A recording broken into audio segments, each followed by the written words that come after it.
tout le monde! Salut! Allô?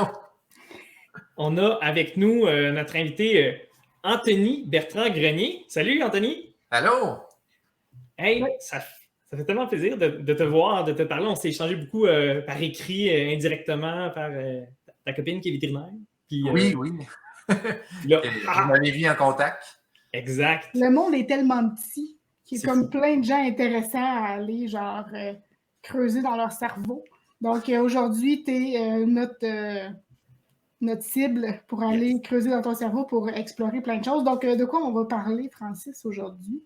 Ben, on va parler de croyances, de connaissances, d'esprit critique. Dans le fond, comment distinguer le vrai du faux ou ce qui a plus de chances d'être vrai, moins de chances d'être vrai.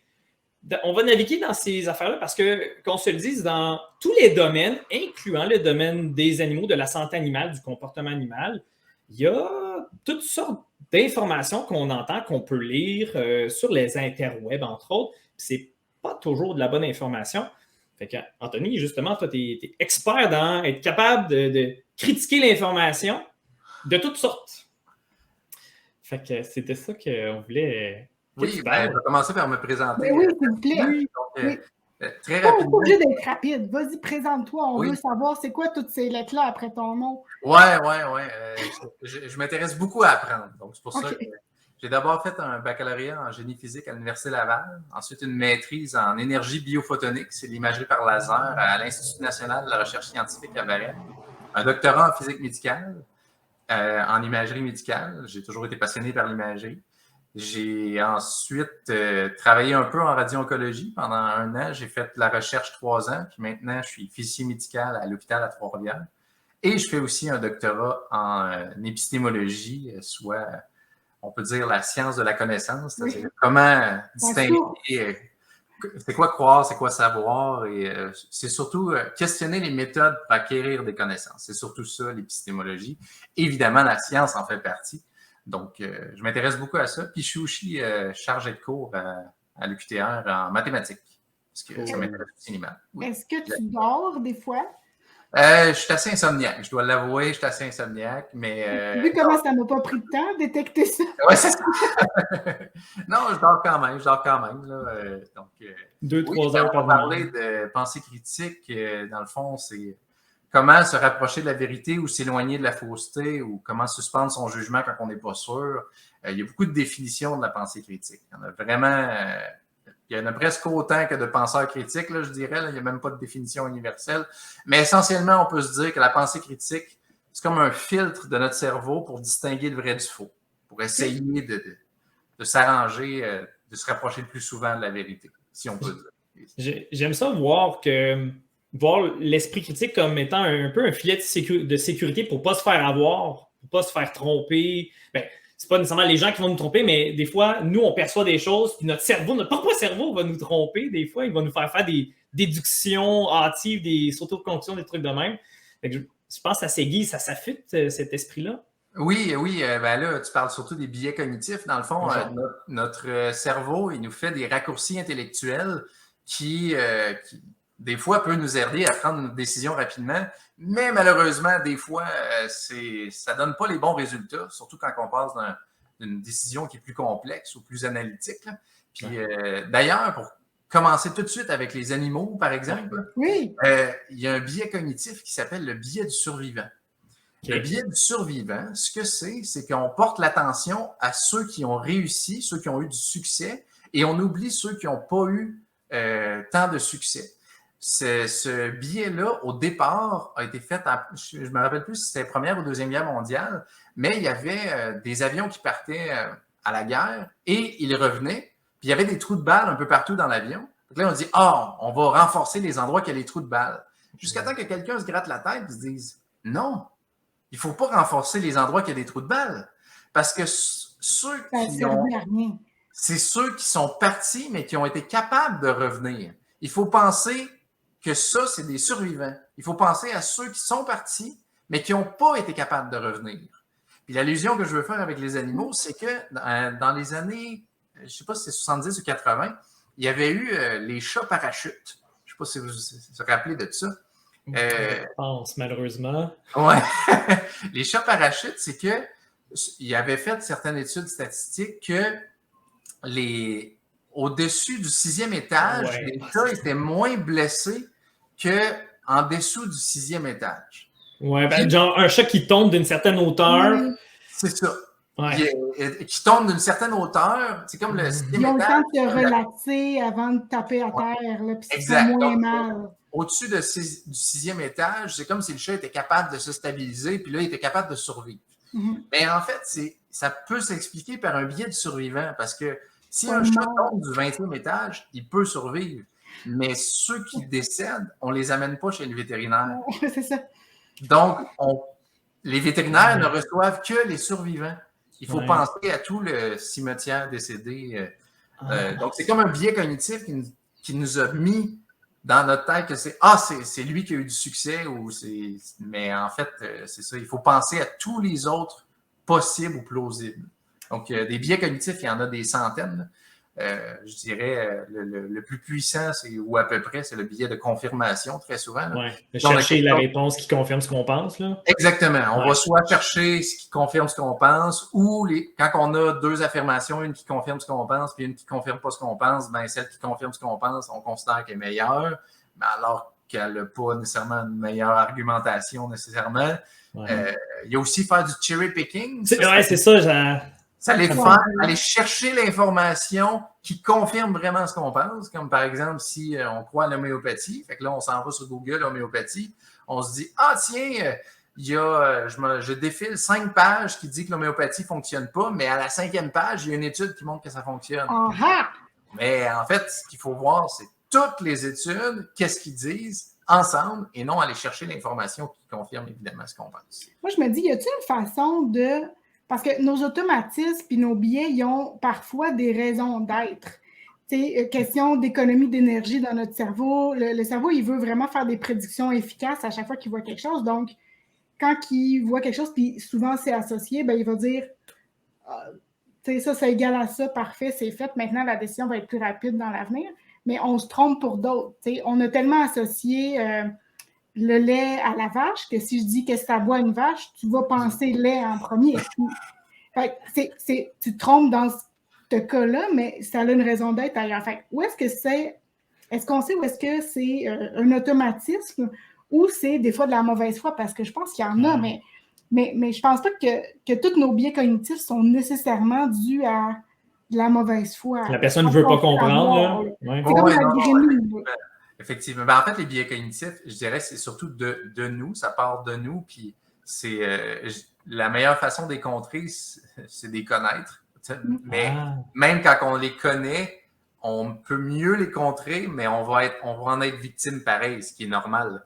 Je dirais même à un autre point, Laurence, ce que tu viens de dire, c'est lorsqu'on parle à quelqu'un ou lorsqu'on reçoit des informations qui sont frauduleuses ou qui sont fausses, là, ça peut être des biais cognitifs qu'on se fait avoir, mais là, c'est rendu des arguments fallacieux. Et là, on peut voir un argument fallacieux. Il y en a beaucoup qui sont reliés quand même aux biais cognitifs, mais les arguments fallacieux, c'est un argument qui peut sembler convaincre, mais en fait, qui est invalide. Autrement dit que le chemin pour arriver à la vérité est inadéquat, si on peut le dire. Là. Le mieux, c'est que je donne des exemples. Il est truqué un petit peu. C'est ça, un argument fallacieux, c'est-tu aussi appelé un sophisme? C'est-tu un synonyme? Il y en a que c'est ça. Ben, dans le fond, la langue française est quelque chose là-dessus. Là. Sophisme, c'est un argument fallacieux qui est utilisé dans le but de convaincre mettre la personne en erreur volontairement. Fait des fois, on ne le sait pas. Fait qu'il y a une intention. Une bonne intention, mais c'est pour ça que sinon, on appelle ça un paralogisme. Mais c'est un argument fallacieux ou invalides. C'est plus c'est quoi un des exemples d'arguments fallacieux? Argument fallacieux, par exemple, appel à l'autorité. Le vétérinaire le dit, donc c'est vrai. Ouais, mais si je te dis que 500 autres vétérinaires ils disent le contraire, est-ce que c'est encore mieux? Ça, c'est pas comme la pâte à dents là, recommandée par 9 vétérinaires, 9 dentistes sur 10. Oui. C'est comme, mais qu'est-ce qu'il disait, le dentiste? Le 10e, il disait quoi, lui? Comment ça? Oui, absolument. L'argument d'autorité, cherry picking, on va aller chercher les 9 dentistes qui disent que notre partenaire est correct. Puis on va oublier les 90 autres, ou le 10e, comme tu dis. L'argument, l'appel à la popularité, ça là aussi est quand même très connu. Tout le monde fait ça. Tout le monde fait ça. Écoute, il y a tellement de monde qui utilise tel produit, c'est clair que ça fonctionne. Ben, moi, je pourrais te dire qu'il y en a encore plus qui ne l'utilisent pas. Est-ce que ça veut dire que ça ne fonctionne pas? Donc, tu sais, il y a des arguments qui peuvent être contrés par eux-mêmes. Moi, je le trouve très proche, celui-là, de « ça fait longtemps qu'on fait ça même ». C'est-tu la tradition, ça? Je trouve que la quantité de personnes versus aussi le temps. Je pense qu'on va chercher le même genre comme dans... Il y a beaucoup de monde qui le font. Il y a beaucoup de monde qui le font. Ça fait longtemps qu'on le fait. Ouais. La médecine chinoise, ça fait si longtemps que ça existe. Oui, ben en fait, là, tu viens d'en nommer deux en même temps. La médecine chinoise, ça veut dire, ça fait longtemps que ça existe. Donc, appel à la tradition, ça fait longtemps. Et appel à l'exotisme. C'est-à-dire... ça a l'air exotique, donc ça fonctionne. J'ai trouvé cet élixir sur le sommet d'une montagne en Chine, donc c'est meilleur. Ouais, mais l'élixir, ça ne change rien. Je veux dire, c'est quoi les propriétés chimiques de ça? On est-tu capable de la fabriquer au Québec? Ça va être la même chose. Là. Donc, l'exotisme n'a aucun lien. Ça n'a pas de validité. Mais c'est vrai que ça donne une valeur. Si tu y penses pas, là, tu fais juste entendre l'info, tu fais comme ça doit être bon. Ça doit être bon, ben oui. C'est culturel, parce que si moi, j'habite en Asie, t'enlèves ce truc-là. Dans le sens, c'est américain, ça doit être bon. Oui, c'est ça. En fait, ceux qui disent la médecine chinoise, en Chine, je peux vous dire que ceux qui peuvent se payer de la vraie médecine vont à la vraie médecine. Ils ne vont pas à la médecine chinoise. Il y a même des mouvements pour ça en Chine. Juste vous mentionnez ça. Là. Fait que t'as mis un dossier bobo en disant... Oui! Comme référence, Richard Mon Voisin, vous irez voir, il y a un cours de pensée critique complet sur YouTube. Richard Mon Voisin, un Français qui enseigne la pensée critique, puis le cours est disponible au complet sur YouTube. Nice, merci. Je vais le mettre en lien, je vais mettre note à moi-même. C'est bon. Donc, Sophie, c'est la paralogiste, il y en a énormément, là, on peut continuer, il y en a, mais en fait, il y en a une quasi-infinité, si ce n'est pas une infinité, là, parce que les arguments invalides, c'est vraiment des arguments qui ne supportent pas assez bien notre appui à ce qu'on veut dire. Donc, notre proposition, notre énoncé, notre phrase. Ou des raccourcis, parce que ce qu'on voit, nous, dans le domaine vétérinaire, c'est, ou ce qu'on a vu, j'ose parler au passé comme si c'était fini, mais c'est pas fini, tout ce qui est la dominance, qui est dans la nature très parlé en termes de relations entre individus de la même espèce, d'un point de vue humain, donc de notre conception et notre perception humaine, puis de l'amener dans le cadre entre deux espèces différentes. On étire pas pire la sauce. Là, là, tu viens de dire l'appel à la nature, dans le fond. Là. C'est, dans la nature, c'est ça, ça devrait être ici. Ça devrait être ça pour nous. Ben, pas totalement, parce que dans la nature, s'ils font telle chose, tiens, je sais pas, mon chien, tu sais, dans la nature, il en mange de la viande crue, tu sais. Oui. C'est très possible qu'il en mange de la viande crue, mais est-ce qu'il a 15 ans? Est-ce qu'il voit le vétérinaire si jamais il y a un problème? Non? OK. Bon, mais dans la nature, c'est pas exactement pareil domestique à la maison. Donc, moi, j'ai travaillé au biodôme, puis les animaux en captivité, ils vivent plus longtemps que les animaux dans la nature parce qu'ils sont soumis à d'autres stress ou d'autres menaces. On avait une loutre de genre 18 ans, une loutre dans la nature, ça ne vit pas à 18 ans. Non. Du moins, c'est rare. C'est bien rare. T'sais. Ça doit, oui. Puis moi, je le vois vraiment partout, l'appel à la nature, puis il y a comme je trouve le contraire qui existe. Je ne sais pas si ça a un nom, mais tu sais, c'est quand naturel, c'est bon, chimique, c'est pas bon. Oui, le remaniement de la chimie, oui. Donc, dans le fond, ça, c'est chimique, c'est pas bon. Exact. Donc, on le voit beaucoup dans genre la médication, les recommandations médicales, parce que là, quand c'est le temps de parler de molécules chimiques, de médicaments, là, on entend même des gens dire « Moi, je suis contre ça, les médicaments, je suis anti-médicaments ou anti-vaccin. » mais des produits naturels vendus ces tablettes, des molécules de thé, la théanine, des trucs comme ça, qui sont naturels. Là, ça passe, il n'y a pas de problème. Mais ce n'est pas comme si c'était des produits qui ont le même pied d'égalité nécessairement en termes d'efficacité, de un. Puis, de deux, moi, j'aime beaucoup... j'avais lu l'exemple sur l'eau. Tu sais, le monoxyde de dihydrogène, c'est toxique. Ça oxyde le fer. Il y a des Toutes les millions personnes qui de en boivent personnes. meurent. Ouais, c'est ça. Non, mais oui, toutes les personnes qui en boivent meurent. Puis il y a des millions de personnes qui meurent par inhalation de monoxyde de dihydrogène tous les ans. Dans le fond, c'est parce qu'ils meurent noyés. Des gens noyés, il y en a des millions de morts à chaque année. Oui. Celle-là, je l'adore parce que, connaissez-vous ça, le monoxyde d'hydrogène, madame, monsieur? De quoi tu me parles? Non, je ne connais pas ça. Puis c'est de l'eau, tu sais. C'est de l'eau. Ben, en fait, ce qui est bien de ça, c'est que tu fais juste montrer c'est quoi les propriétés chimiques d'une fraise. Puis oui. Tu ne dis pas que c'est une fraise avant. Tu dis voici les propriétés chimiques et tu dis est-ce que tu veux ça dans ton corps parce que c'est ce produit-là qui le donne, mais tu nommes pas le produit. Ouais. Les gens vont dire ben non, je veux pas toutes ces affaires-là, mais finalement, c'est une fraise. Ouais. Moi, je peux nommer toutes les vitamines avec le nom complet, de l'acide, de nanana. Oui, acide, il y en a énormément. Vous êtes sûrement meilleur que moi là-dessus. Là. Moi, j'ai l'impression que tout ça, ça vient peut-être aussi d'un côté très protecteur, dans le sens, tu dois avoir peur de ce que tu connais pas, pour pas te mettre en danger. Fait que ton automatisme, c'est si je reconnais pas ou si je connais pas, crains, à la limite. En fait, il y a beaucoup de confusion. On va confondre chimique et réaction. Puis l'appel à la nature, quand on dit que c'est naturel, c'est très souvent parce qu'on l'associe à c'est sécuritaire. Se faire attaquer par un grizzly, c'est naturel, mais ça, c'est pas sécuritaire. De la lave puis de l'arsenic aussi. La lave, l'arsenic, de l'uranium radioactif. De la lave. J'avais jamais pensé à de la lave. Je pensais à arsenic tout le temps, là, mais de la lave, je trouve que ça fait une belle image. Oui. Puis dans le fond, c'est ça, c'est que... Mais malheureusement, mettons, pour ce qui est de l'efficacité, si on peut en parler, c'est que l'appel à la nature, on dit que c'est sécuritaire parce que ça n'a pas d'effet secondaire. Mais si un traitement n'a pas d'effet secondaire, très souvent, ça veut dire qu'il n'y a pas d'effet du tout. Il faut que tu bouges la balance. Un traitement n'a pas d'effet secondaire parce que justement, ton corps va essayer de le battre vu le traitement et tout. Là.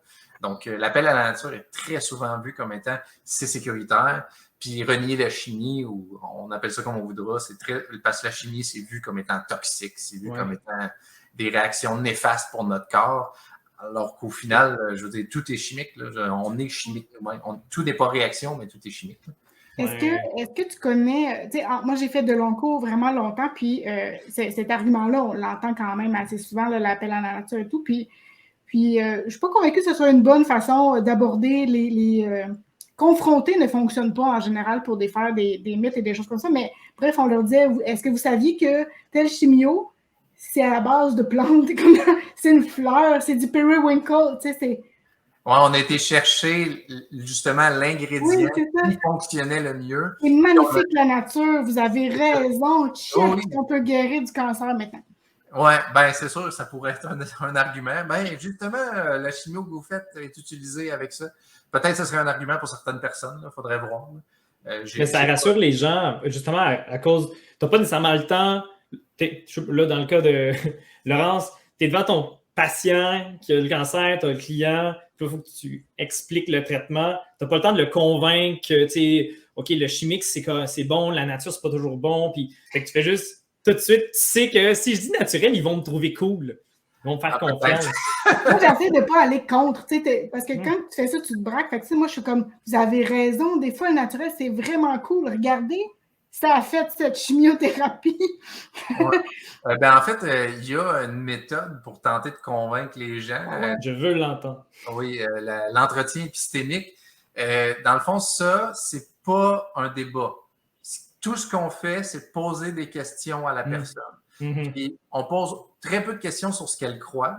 Ensuite, sur pourquoi elle croit. Et ensuite, comment elle a déterminé que c'est vrai. Et très souvent, la méthode qu'elle a utilisée n'est pas adéquate et elle va se rendre compte par elle-même que ça ne fonctionne pas. Il me semble que j'ai déjà vu un homme dire ceux qui ne croient pas. C'est-tu Andy? Crap. Wow. Lui qui faisait de la magie, là, puis à chaque show. Andy Warhol? C'est ça. Il mangeait comme plein de somnifères homéopathiques avant chaque show. Ah, Randy. Voyons. C'est-tu James Randi? Ouais. Il est décédé maintenant, mais il dit, je pense, ceux qui croient pas par logique ne peuvent pas être convaincus par la logique. Ah, ça Si ton système de belief, c'est pas quelque chose de logique, si moi j'arrive avec de la logique, c'est pas comme ça que tu l'as construit ton truc, tu sais. Mais oui, il me semble James Randi, il prenait un pot de pilule complet, il commençait ses conférences comme ça, puis il lisait ensuite « Ça peut vous tuer Oui. ». Puis c'était lui, il me semble qu'il avait fait un prix de 1 million de dollars aux États-Unis, que si jamais on arrivait à prouver quoi que ce soit de paranormal, ou les fantômes, les esprits, parler aux morts, le Yeti, le Loch Ness peut-être. Si vous me prouviez que vous aviez un don, genre, oui, un don, c'est ça. On donnait 1 million de dollars, puis il y a full de monde qui ont participé. Mais la pointe, c'était fallait que tu me le démontres au-dessus là d'un doute raisonnable. Tu sais. Un peu comme la cour. Oui, puis ça n'a jamais fonctionné. Et... les sceptiques du Québec ont ça ici, puis je pense que c'était 10 000 Quand même, si tu réussis ici, ben, tu peux aller ailleurs. Je pense qu'il n'y a jamais personne. C'est comme un cégep en spectacle? Oui, un cégep en spectacle régional. Pour penser critique. Là. Donc, très nice, maudite affaire. Ouais. Boy. OK. Mais là, moi, retenons qu'on vient de parler des biais cognitifs, des arguments fallacieux. Je trouve que ça nous amène à se poser la question comment les détecter ou comment contrer ça. Là, tu dois commencer à nous expliquer comment est-ce que quelqu'un qui a des croyances, on peut essayer de les défaire, d'amorcer ce processus-là sans les attaquer, sans les confronter, sans fermer la discussion avec eux puis garder des liens d'amitié, Diana. Oui, ben en fait, ça, c'est l'entretien épistémique. Là. Chaque conversation va être différente, là. Mais je peux rapidement dire un petit peu, c'est d'abord, on peut demander à la personne à quel pourcentage elle croit que ce qu'elle pense est vrai. T'sais, mettons, moi, je crois que les licornes existent. Puis là, je vais dire un pourcentage. Mettons, je dis à 100%. Je suis sûr à 100% que les licornes existent. Parfait. Pourquoi tu crois que les licornes existent? Ben, je dis que ça a du bon sens. Là.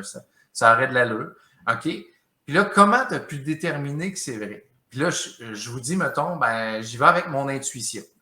Fait que là, la question qu'on pourrait poser, c'est si tout le monde utilisait son intuition, est-ce qu'il arriverait exactement au même résultat? Mais il y aurait tort. Ben, dans le fond, on essaie de démontrer les contradictions, mais ce n'est pas nous qui montrons les contradictions, c'est la personne elle-même qui doit s'en rendre compte. Donc, avec ça, disons, si elle répond oui, on la suit, puis on la contredit jamais. Là. Si elle répond oui, on la suit. Si elle répond non, on la suit, puis on suit cette conversation-là. Le mieux, c'est que vous voyez des conversations, je vous recommanderais Anthony Magnabosco. C'est quelqu'un du Texas qui aborde les gens dans la rue sur n'importe quelle croyance. Oui. N'importe quelle. Le karma, le croire en Dieu, en n'importe quoi. Puis ça peut être autant d'un bord puis de l'autre. Puis lui est content de faire ces conversations-là. Parce que même lui, au final, même nous, on peut changer d'avis. Même nous, on peut dire finalement, c'est moi qui avais tort. Cette personne-là avait une bonne méthode pour déterminer quelque chose. Donc, moi, je recommande beaucoup l'entretien épistémique parce que c'est une discussion cordiale. C'est quand même très long à expliquer. Là. C'est beaucoup de stock. Là. Ben, j'en avais vu avec Anthony Magnabosco des épisodes, là, puis parfois, quand il pogne quelqu'un, là, parce que je pense qu'il se pointe en public, il se met un genre de petit kiosque, puis sa caméra, puis là, les gens qui passent, à un moment donné, qui sont intrigués, qu'est-ce que tu fais?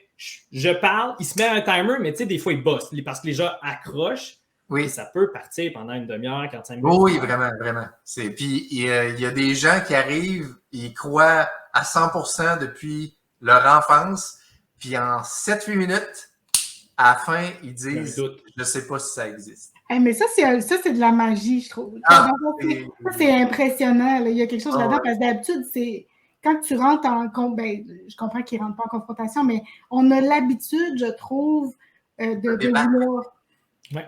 On a l'habitude de dire « Ah non, moi, j'ai la vérité, je vais te la dire », mais ça fonctionne moyen pour ceux qui veulent y croire. J'ai envie de tousser le mot religion aussi, parce qu'on le voit comme beaucoup dans cet angle-là aussi, les combats entre... en fait, la religion, c'est très souvent les croyances. Les croyances sont très associées à la religion, mais les croyances, c'est beaucoup plus vaste que ça. Là. C'est énorme. Là. Donc, moi, je ne m'arrête même pas à la religion en tant que telle. Là. Je veux dire, les pseudosciences, on a tous des croyances. Hein. Je suis pas mal sûr que moi, j'ai des fausses croyances, puis ben, je ne sais pas que c'est des fausses croyances, parce que si je le savais, ben, j'espère que je changerais d'avis. Donc, mais on en a sûrement tous, parce qu'on a cru quelqu'un qui nous a dit Ah, ben, fais pas ça avec ton auto, parce que sinon, ça ne va pas marcher. Ah, OK, bon, ben, je vais faire ça, d'accord. Mais au final, si jamais on me démontre que j'ai tort, ben, je vais changer d'avis là-dessus. Il y C'est ça qui est a, important. J'avais vu, moi, une vidéo, puis si je suis capable de la retrouver, ça va me faire plaisir, mais ça parlait peut-être de tradition ou de coutume, mais on avait fait des boîtes opaques.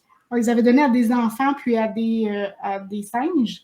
Puis dire, voici, pour avoir la pinotte dans la boîte, tu dois donner 2 coups dessus, tourner la baguette autour, puis pousser dedans. Et quand la boîte elle est noire, tu voyais pas que c'était juste la dernière manipulation qui faisait pousser la pinotte hors de la boîte. Et là, avec les enfants, on leur disait, c'est comme ça, c'est comme ça, c'est comme ça. Puis après ça, on leur donnait une boîte transparente où est-ce qu'ils pouvaient voir maintenant que le reste servait à rien que pousser la pinotte avec le bâton. Et les enfants d'un certain âge, en tout cas, eux autres continuaient la routine, peut-être par peer pressure ou je ne sais pas, ou par coutume, par tradition, tandis que le singe était comme, on perd notre temps ici. Puis il poussait juste la pinotte, t'es comme, OK, c'est solide. Ah oui, non, c'était drôle. En tout cas, moi, j'étais subjuguée de voir à quel point on est des êtres, à la limite, sociaux, ou, on s'attache à ça, ces concepts-là, tu sais. Oh oui, vraiment. L'appel à la tradition est très fort, mais en même temps, c'est un peu normal. Je veux dire, tu sais, il faut qu'on écoute nos parents. Je veux dire, si on n'écoutait pas nos parents quand on était enfant, ça irait mal pour nous autres, là, tu sais. Touche pas le feu, tu vas te brûler. C'est un biais on l'apprend une fois. Hein. Ouais. Je vais écouter mes parents la prochaine fois. Fait que, quand nos parents ont des croyances puis ils nous les inculquent, ben là, rendu là, au final, nous-mêmes, on va avoir ces croyances-là. Fait que c'est quand même très difficile de s'en départir. Mais ça change sur longtemps, je trouve. Sur longtemps, sur très longtemps, oui. Parce qu'on en a vu pour donner un exemple dans le domaine vétérinaire ou animal, ceux qui ont entraîné, mettons, avec du choker ou avec des choses comme ça. Même moi, au début, on m'a montré comme ça. Fait que j'ai comme, c'est la façon de faire. Écoute, parfait. Puis c'est difficile de changer. Tes voix traditionnées, ces gens-là, mais ils passent par le balance au milieu. Oui, c'est ça qui est populaire, justement. Il reste coincé au balance parce que là, ça ne contredit pas tout. Ça montre qu'il y a quelque chose qui pourrait être amélioré sur ta croyance, mais ton ego, ou tout n'est pas shaké en dedans. Fait que tu ne transitionnes pas jusqu'à juste renforcement positif. Ça prend des années, là. Si j'avais... mais dans le fond, on a parlé un peu entretien épistémique. Là. Si j'avais à continuer, comment qu'on détermine nous-mêmes que quelque chose est vrai ou est faux? Quels sont les outils qu'on pourrait utiliser? Mettons, tu as donné l'exemple du choker. Qu'est-ce qui fait? On reçoit cette information-là, ben, on y croit, mais maintenant, qu'est-ce qui fait que, peu importe l'information qu'on a, ben, qu'on peut déterminer que c'est vrai? Oui, qu'est-ce que j'aurais pu faire, mettons, à mon âge, jadis, là, de faire comment je suis capable de juger si c'est une bonne chose ou bon ou mauvais, mais vrai, ou que ça fonctionne vraiment ou pas. T'as-tu des études pour appuyer ce que tu dis? Non, ben en fait, c'est un peu ça. Il y a un outil pensée critique, la balance de Sagan, qui est la personne qui fait une affirmation doit avoir des données qui pèsent aussi lourdes que son affirmation. Autrement dit, si je vous dis qu'il y a une grenouille sur mon terrain, puis je reste en campagne, ben mon témoignage peut être correct. Si je vous dis que j'ai une grenouille qui parle, là, vous allez vouloir venir voir pour vous assurer que c'est le cas. Oui, des affirmations extraordinaires requièrent des preuves extraordinaires. Ouais, exactement. Ouais, la balance de Sagan. Fait que déjà ça, mettons le choker, ben tu sais, si tu avais demandé des preuves, il a dit ben moi je l'utilise. Puis ça, c'est un sophisme de l'anecdote personnelle. Pas parce que toi, tu l'utilises que c'est ça, que c'est vrai. Est-ce qu'il y a des études qui ont été faites, chien avec choker, chien sans choker, les deux dans le même environnement? Donc, tant qu'on n'a pas un niveau pour éliminer nos biais, ben, on ne peut pas tous les éliminer, mais en éliminer le plus possible, puis avoir une étude le plus fiable possible avec le plus de puissance statistique qu'on peut, ben, rendu là, au final, c'était quoi? C'était un témoignage? C'est juste un témoignage? On va faire attention, on va faire attention. Donc, mais c'est de l'autorité, tu sais, parce que tu te fais enseigner ça. Une chose qu'on voit encore de nos jours, mettons, en éducation, on enseigne encore des neuromythes du genre les styles d'apprentissage. On enseigne au baccalauréat en enseignement les styles d'apprentissage. Les styles d'apprentissage. Comme auditif, visuel, patente. Oui, Encore. 10% de notre cerveau. C'est toutes des choses de même. Là. Écoute, ça dépend des pays. Là. J'ai laissé à quelque part, là, mais tu te dis, personne n'est à l'abri. Là, parce que tu t'en vas t'asseoir dans une salle de classe puis tu te dis, Colin, je vais bien me faire dire la bonne affaire. Mais moi, je me souviens en classe de bio, j'avais appris où est-ce qu'on percevait les goûts sur la langue et dans la bouche. Là. Puis il y avait vraiment des ondes, il fallait les colorier sur un petit dessin en secondaire 3. Oui, moi aussi. Mais c'est partout ça la bouche, là. C'est les récepteurs, ça dépend quelle molécule touche. Tout simplement, c'est pas. Il y a certains récepteurs qui sont situés là sur la langue. Bref. Mais oui, c'est pas parce que c'est enseigné à l'école que c'est vrai. Ça a plus de chances d'être vrai. C'est possible, oui, ça a plus de chances. Mais c'est pas parce que c'est enseigné à l'école, appel à la tradition, appel à l'autorité, que c'est vrai. Moi, c'était cool. Au cégep, mon prof d'anglais, première chose qu'il a dit dans son cours, c'est, en anglais, bien entendu, croyez-moi pas, genre, I will lie to you. Pourquoi tu me dis ça? C'est un prof d'anglais, tu sais. Je lui ai dit, faites-moi pas confiance, parce que les profs, on va vous mentir parfois. Puis c'est pas qu'on veut, c'est qu'on pense que c'est vrai, mais c'est peut-être pas vrai ce qu'on dit. Fait qu'on a fait comme... Oh mon Dieu, il est magnifique, ce prof. Il était magnifique. Adoré. Il s'appelait Bob. C'est bon, ça, comme prof? OK. C'est quand même nice. Bon enseignement. Moi, j'aurais aimé entendre des profs de philo dire ça, parce que c'est eux qui nous enseignent un peu à raisonner, à rationaliser, puis je trouve que ça touche beaucoup ça, l'esprit critique, justement. Ça dit, oui, en fait, c'est ça. Ben, en fait, je ne sais pas pour vous autres, mais moi, je n'ai pas eu de cours d'épistémologie, même philosophie de rationalité, on apprenait les philosophes. Je pense qu'aujourd'hui, ça a peut-être été modifié un petit peu, là. Moi, j'ai ça à la maîtrise, là, l'épistémologie, un peu pour te camper dans... OK. T'es-tu du positivisme? Comment, toi, tu définis la réalité? T'es-tu pragmatique? Bref, c'est plus dans cette tangente-là qu'on le survole. Mais j'ai jamais été... Ben, regarde, moi, ayant étudié en génie physique, j'ai jamais appris c'est quoi la science. Ouais, mais ça me fait capoter parce que, tu sais, on travaille dans la médecine, tu sais, mes collègues médecins vétérinaires, mes collègues techniciens en santé animale, on a appris la médecine, puis pourtant, on n'est pas des scientifiques. Exact, c'est ça. On est des applicateurs des données issues de la recherche, mais on n'est pas des scientifiques. Fait qu'on la comprend pas toujours, la science. Non, effectivement. Puis là, les gens, ils nous écoutent parce qu'ils pensent qu'on est fiable. On vous a menti, faites-nous pas confiance. Ah, c'est ça. Armez-vous quand même de ce que Anthony va nous partager. Ouais, c'est ça. Mettons en quelques mots, la science, c'est quoi? En une phrase, c'est une méthode pour acquérir des connaissances et comprendre le monde. En une phrase, c'est ça. Qu'est-ce qui fait que la science est meilleure que notre intuition? Ben, premièrement, si notre intuition était fiable, on n'aurait pas besoin de la science. Mais c'est que la science, il y a beaucoup d'étapes, puis selon les domaines, ça peut changer, ça peut être modifié, mais en général, on va regarder qu'est-ce qui a été fait dans le monde sur le sujet. On appelle ça une revue littérature. Dans le fond, c'est, d'abord, c'est sûr, on se pose une question, on se dit, moi, ma thermopompe avait pété, puis elle coulait de l'eau, puis je ne savais pas d'où ça venait. J'ai fait une revue littérature, j'ai été voir c'est quoi les thermopompes, comment ça fonctionne, puis ensuite, je me suis dit, qu'est-ce que je dois faire? L'étape suivante, c'est la méthodologie. Donc, la méthodologie, elle va dépendre évidemment du domaine. Tu sais, en histoire, ce ne sera pas la même chose qu'une étude en double aveugle, placebo, allant un produit. Mais ma thermopompe, c'est la méthodologie, c'est je veux trouver où l'eau coule.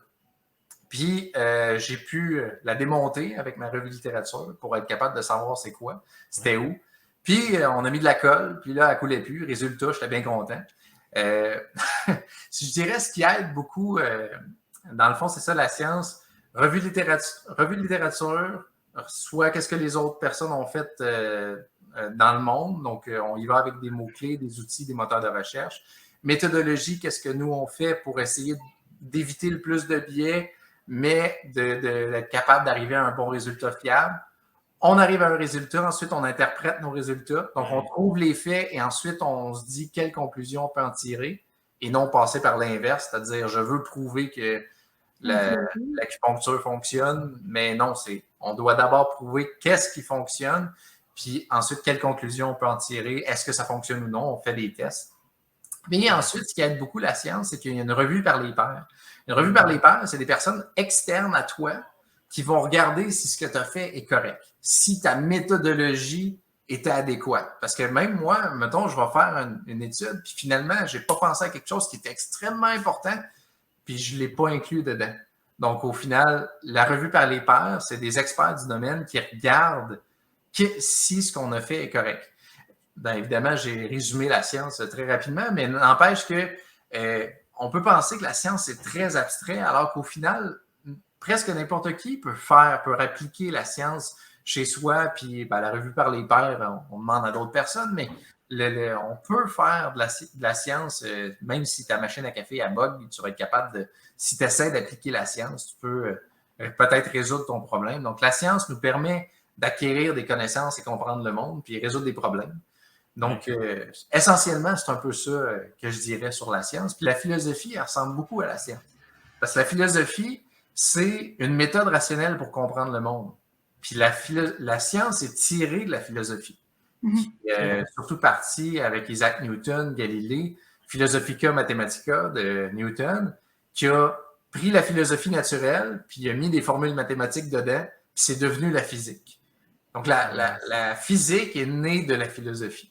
Puis, au final... Et moi, je pensais que c'était une pomme. J'étais un peu déçu. Ah. Ouais. Si ça avait été un ananas, il s'en serait rendu compte juste le lendemain. Tu penses? Non. Parce qu'il serait knock-out. Il serait knock-out. Mais moi, j'aime ça entendre ce que tu as dit sur la science, c'est une méthode de tester, parce qu'on l'entend souvent quand on parle de croyance. Oui. Moi, je l'ai vu souvent, les gens disent, ben ouais, toi, tu crois en la science. Je suis comme, mais ça marche, c'est une méthode. C'est comme tu crois. C'est une méthode fiable parce qu'elle nous permet d'obtenir des résultats reproductibles. Mais dans le fond, c'est vrai que ça reste une croyance pour beaucoup de choses. Par exemple, moi, étant en physique, si je dois croire les médecins pour certaines choses, ben en fait, c'est que eux ont utilisé la science. Si des personnes ont utilisé leur intuition, ben moi, je crois, ça fait que ma croyance est fondée sur une méthodologie qui a prouvé à être fiable. Ouais. Donc, au final, cette croyance-là reste quand même sur une échelle de preuve plus élevée que juste que ce soit l'intuition, que ce soit, je sais pas, le feeling, l'émotion, la révélation ou la foi envers quelque chose, peu importe. Là. Mais ça fait que même si ça reste une croyance, tu crois en la méthodologie qui se cache derrière.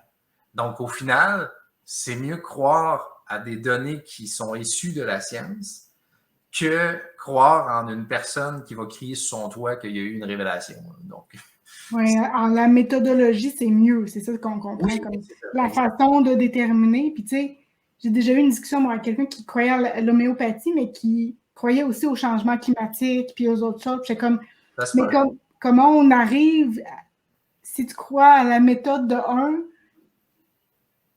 comment tu arrives à croire à l'autre alors qu'ils sont clairement incompatibles? Ils ont utilisé la même méthode, puis il y en a un qui a été démontré comme vrai, puis l'autre a été démontré comme faux. Mais en fait, très souvent, c'est que probablement, il ne connaît pas la méthode. Non, c'est ça. C'est plus l'image peut-être qu'on connaît. Là, mais... Oui, c'est ça, exact. On peut très bien croire à des choses qui peuvent être contradictoires. Mais avoir des connaissances qui sont contradictoires à une croyance, ça, j'ai pas vu ça. Oui, parce que des connaissances... Ça fait de la dissonance cognitive, right? Ça fait un sentiment de désagrément du genre, la réalité me donne de l'information, mon cerveau, il y avait des connaissances, du moins je croyais, je me sens pas bien là-dedans, il faut que je fasse un choix. Quasiment, on peut presque voir ça. Ben, en fait, c'est surtout quand il y a des croyances en contradiction. Là. OK. Si une connaissance En tout cas, j'ai pas vu qu'elle peut être en désaccord avec une croyance. Il n'y a personne qui sait que la Terre est ronde et en même temps qui croit qu'elle est plate. Ouais, je te suis. Mais quelqu'un peut croire, mettons, quelqu'un qui est relativiste, va dire tu as ta vérité, j'ai la mienne. Non, ça ne fonctionne pas, par exemple. Si j'ai beau croire que 2 + 2 donne 5, de toutes mes forces, ça va donner 4 pareil. Donc, la vérité n'est pas dépendante de ce que tu crois. Oui, c'est ça. Même si tu as beau y croire de toutes tes forces, ça ne changera pas la vérité là-dessus. Ultime. Moi, j'ai un conflit tout le temps parce que moi aussi, on est dans le domaine médical, puis les chiffres, les données, puis moi, je fais de la recherche en éducation, puis ça clash, là, pour moi. Parce qu'il n'y en a pas de double aveugle. Parce que les sciences molles, eux autres ont plus une méthodologie dite qualitative, qui a d'autres critères de scientificité qui sont est-ce que j'ai bien compris ton propos? Est-ce que je peux te le faire revérifier? Il y a plein d'autres critères méthodologiques que de la science bio.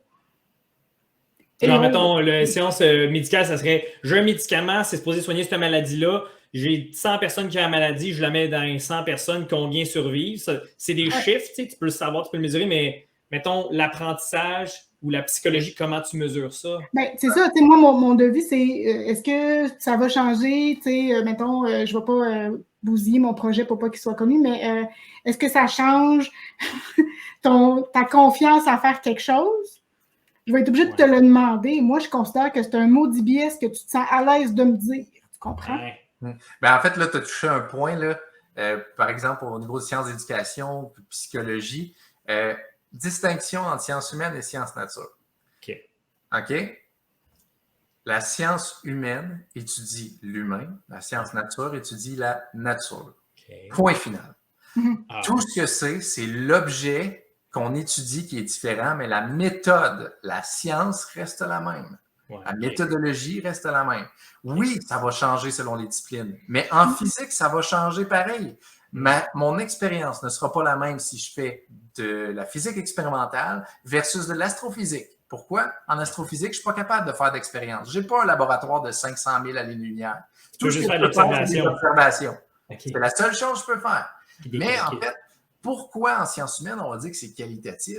C'est que l'objet qu'on étudie, l'humain, a énormément plus de facteurs qui influencent notre prise de données. Donc, en physique expérimentale, il y a très peu de facteurs. C'est pour ça qu'on n'a pas besoin de beaucoup d'expérience pour corroborer un résultat, pour dire il y a des bonnes chances que ce soit vrai. Ensuite, on va monter un peu. On va dire, en chimie, il y a un petit peu plus de facteurs. Donc là, on va faire un petit peu plus d'expérience, mais nos réactions donnent OK, mais ça commence à être bien. Biologie, là, oups, on s'en va. Étude en double aveugle. On ne peut pas toujours faire une étude en double aveugle avec un placebo. Hein. Tu sais, la cigarette, on sait que ce n'est pas très bon pour la santé, mais on ne fera pas une étude avec un placebo cigarette et une vraie cigarette parce que éthiquement, on se doute que ce n'est pas très bon. Donc, c'est mieux de. Maintenant, il aurait fallu le faire jadis dans le temps de Benson Hedges puis des feux d'artifice. C'est ça, oui. Mais dans le fond, on va juste faire des études, ce qu'on appelle observationnelles. C'est-à-dire, rétrospectivement, on se dit, OK, il y a tant de monde qui ont fumé dans leur vie, puis 90% d'entre eux ont développé plus de cancer du poumon, plus de crise du cœur. OK, bon, la cigarette, c'est peut-être pas bon, mais on ne fera pas une étude en double aveugle. Fait que là, rendu là, sciences humaines, on monte encore d'un niveau. Là, on se dit, OK, on est rendu à faire ce qu'on appelle des méta-analyses, puis même en sciences humaines, on appelle ça des méga-analyses. Les méta-analyses et méga-analyses, ce que c'est des études.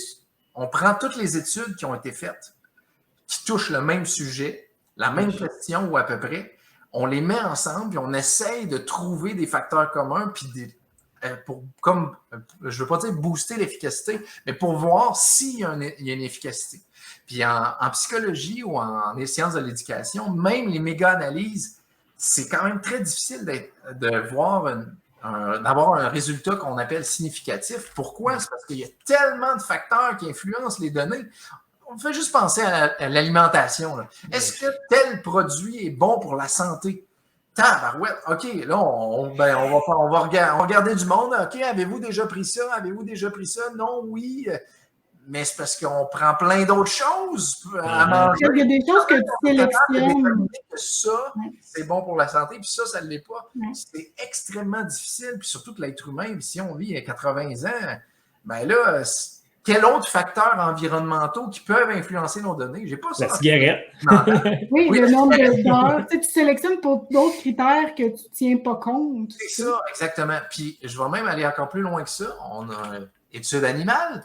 Ouais. Il y a 120 ans à peu près, le comportement animal était considéré comme, tu avais dit science molle. Ouais. Je préfère science plus qualitative.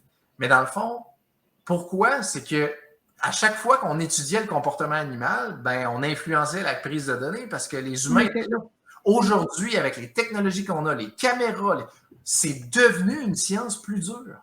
Ah. C'est devenu une discipline que je pourrais dire qu'on a réussi à avoir beaucoup plus de données. Ah, tel oiseau, il fait ça. Mais c'est parce que la caméra là, qui est cachée à tel endroit a été capable de voir quelque chose que si l'être humain avait regardé lui-même, n'aurait jamais vu.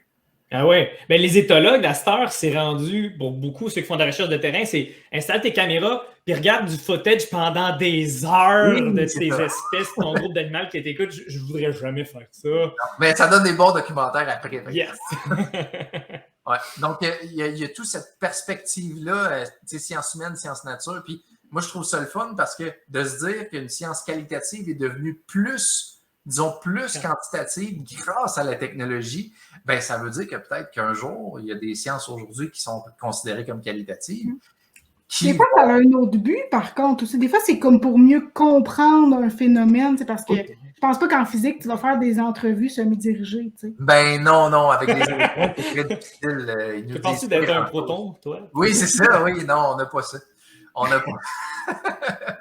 Fait que c'est ça, donc, au final, c'est vraiment l'objet qu'on étudie, puis le facteur qui influence, les facteurs environnementaux, ça peut être les facteurs lui-même. Puis l'humain, on s'entend, c'est une des choses les plus difficiles, les plus complexes à étudier. Tu sais, quelqu'un qui étudie le cerveau, il étudie l'objet qui l'aide à l'étudier. Cerveauception. Oui. Ben, c'est juste la biologie, c'est comme tu as un paquet de cellules qui étudie un paquet de cellules, c'est drôle. C'est ça, exactement. Donc au final, ouais. J'ai déjà vu un meme comme ça, il me semble. Mais la physique, c'est un paquet d'atomes qui étudie des atomes. Ça peut être très drôle aussi. Ça peut être ça aussi. Ça peut être ça. Si dans ce cas-là, les connaissances et les choses comme ça, il faut croire à la méthode ou c'est ça que tu nous suggères, en tout cas. C'est un peu difficile, là, dans le tous les jours, là, d'être capable de déterminer qu'est-ce qui est... oui, qu'est-ce qui est vrai versus qu'est-ce qui est faux. Ouais. Mettons, ça dépend si je dirais, quelles sont les conséquences de la décision qu'on prend. Tu sais, si, mettons, on dit qu'on veut choisir une brosse à dents, ça ne devrait pas être si pire, là. Moi, j'entends tous les hygiénistes et les dentistes qui crient, là. Ouais. Une électrique. Tu sais, les soies molles, je pense qu'il faut des soies très souples. Tout le monde prend des moyens puis des durs. Là. OK. Ben, je prends des souples parce que j'ai les dents sensibles, ça a l'air. Des gencives sensibles. Mais oui, ton impact de ton choix, est-ce que c'est vraiment... Mais en fait, je dis impact, ça a quand même un certain impact, mais quelqu'un que il y a des mal de tête et des migraines en continu, puis qu'il se dit « Ah, je n'irai pas à l'hôpital, à la place, je vais prendre tel soin naturel », puis finalement, il y avait un cancer du cerveau. Ouais. Ça, c'est un impact qui est extrêmement poussé. Là. Ça, c'est très dramatique. Là. C'est un bon exemple parce que moi, ce que je trouve, à un certain point, quand c'est toi la personne qui prend la décision pour toi, puis ça impacte toi, bon, bien entendu, on est dans une société, fait que ta famille, tes amis, nanana. Oui. Mais dans les domaines des animaux, puis même des enfants qui ne décident pas par eux-mêmes, moi, ce que je trouve bien maudit, c'est que la personne qui ne décide pas, puis mettons l'animal qui a besoin de soins, puis la personne dit non, moi, je crois que tel produit fonctionne sur mon animal, puis c'était voué à l'échec si on avait les bonnes informations. Il est pris en otage, au final. Oui, c'est pas son mot à dire. Ça me... Oui, ça, vous êtes bon pour travailler là-dedans. Moi, je ne serais pas capable de savoir qu'un client dit non, mon chien n'a pas besoin de ça, mais vous avez les connaissances pour dire que c'est ça qui est le mieux, le plus efficace. Moins dans la revue littérature, en recherche. Ça, c'est pas évident. Ça, comme ces temps-ci, là, moi, je trouve, j'ai vu sur les réseaux sociaux des vidéos de genre voici comment on enlève des tiques. Puis là, il y a comme un chat, il y a des gousses d'ail sur son poil. Il y a comme. C'est pas des tiques, mais il y a des cossins sur son poil qui tombent, mais c'est pas des tiques. Moi, je le vois, je sais à quoi ça ressemble. C'est gros de même, là, tabarnouche. C'est sûr, c'est pas une tique, c'est tout petit. En tout cas, ça circule, là. Puis je suis comme, oh maudit, je le signale, le maudit vidéo, mais qu'est-ce que tu veux que je fasse d'autre? Il y a une intention de tromper quand c'est truqué de façon violente, mais tu sais, moi, le nombre de fois qu'on m'a demandé. Tu sais, il y a eu une affaire des injections de vitamine C, là. Oui. Ouais. Ah oui, pour l'affaire pour le contre l'écologie. Oui. Ouais. Mais, pour leur chien aussi, ils le demandaient, là. C'est sûr. Puis j'étais, moi, le gold standard qu'on a dans la recherche puis dans les livres qui ont étudié ça. Ouais. Puis en plus, c'était parce que ça diminuait les conséquences d'un traitement. Là. Ben, c'est un antioxydant. Tu sais, il y a des chimios qui fonctionnent un petit peu par oxydation. Fait que, mettons que tu n'irais pas y donner plein d'antioxydants, peut-être que tu t'aiderais, tu sais. Ben, en fait, c'est que si, de ce que j'avais vu, il y avait déjà eu certaines études de fin des années 80, début 90, que si au final, la vitamine C diminuait les conséquences de la chimiothérapie, probablement que ça diminue également l'efficacité du traitement. Puis ils n'ont pas voulu, de ce que j'ai vu, ils n'ont pas voulu continuer les recherches là-dedans. Là. Peut-être que quand il y en a qui vont me contredire, là, j'ai pas continué, là, j'ai arrêté là. Mais mettons, juste trouver une information niveau simple. Vérifier une information. Mettons, je pourrais dire 3 choses qui sont relativement simples. 1, remonter à la première source. Au final, tu as dit ton affaire Facebook. Ouais. Ça vient de où, ça? Ça vient de où, ça? Y a-t-il une référence? Si la personne n'a pas mis de référence, sa référence, c'est lui-même. Donc, ça veut dire que ça vient de cette propre personne-là. Anecdote personnelle. Anecdote personnelle. Puis moi, j'aime savoir quand quelqu'un donne une affirmation, puis là, tu dis hey, « je te crois pas » ou blablabla, ou « fais tes recherches », non. Toi, tu as le fardeau de la preuve. C'est toi qui fais l'affirmation, c'est toi qui dois me démontrer que ce que tu dis, c'est vrai. Le rasoir des chins. Prouve-moi que j'ai tort. Non. Toi, prouve-moi que tu as raison. Ouais. La charge de la preuve incombe à celui qui affirme. Ça, c'est le rasoir des chins. Puis c'est aussi la combinaison avec une affirmation sans preuve peut être rejetée sans preuve. Si quelqu'un t'amène quelque chose, une affirmation sans preuve, ben, tu peux la rejeter sans preuve. Il t'amène pas de preuve, c'est le même niveau d'argument, je pense. Oui, c'est le même niveau d'argument. C'est ça. C'est exactement. C'est ça. Continue, c'est bon. Deuxième point, chercher des sources concordantes et indépendantes. Donc, si jamais on réussit à avoir plusieurs sources, je me rappelle avoir vu à un moment donné dans les médias, il avait mis la même nouvelle, mais tous les médias s'étaient basés sur le même témoignage. Au final, on a une source, témoignage. Donc, c'est la combinaison du étape 1 et conseil 1, conseil 2 qui a permis de voir que c'est pas ça. Exact. Nice. Puis la troisième, c'est chercher la source avec le plus haut niveau de preuve. Donc, parmi la deuxième, chercher des sources concordantes et indépendantes, c'est laquelle qui a le plus haut niveau de preuve. Le plus haut niveau de preuve, là, on peut se dire qu'en bas, là, on a les rumeurs. Là. Ça, c'est quelqu'un qui ne sait même pas c'est quoi la référence, puis il dit « j'ai entendu que », puis il paraît que, je peux dire en cours, il paraît qu'il est coupable, je ne pense pas qu'il va être coupable. Ensuite, on a les témoignages. Mettons, 100% de ce que je vous dis, c'est un témoignage. Ouais. C'est pas très fiable ce qu'on fait là. Au-dessus, on a par exemple les observations et les expériences qu'on a personnelles, qu'on va faire nos propres expériences et est-ce que, genre, moi, je l'ai vu, ça compte? Moi, je l'ai vu. Perception par les sens, mettons. Par nous-mêmes. Au-dessus, on a le témoignage d'expert. Parce que lui, il a peut-être vu des choses que nous, on n'aurait pas vues, puis il connaît bien le domaine. Puis au-dessus de ça, on a la science. On a les études. Pourquoi? Parce que ça a été fait. C'est pas totalement objectif, mais je veux dire, c'est intersubjectif, c'est-à-dire qu'il y a d'autres gens externes qui vérifient. Donc, au final, c'est plus fiable que des témoignages.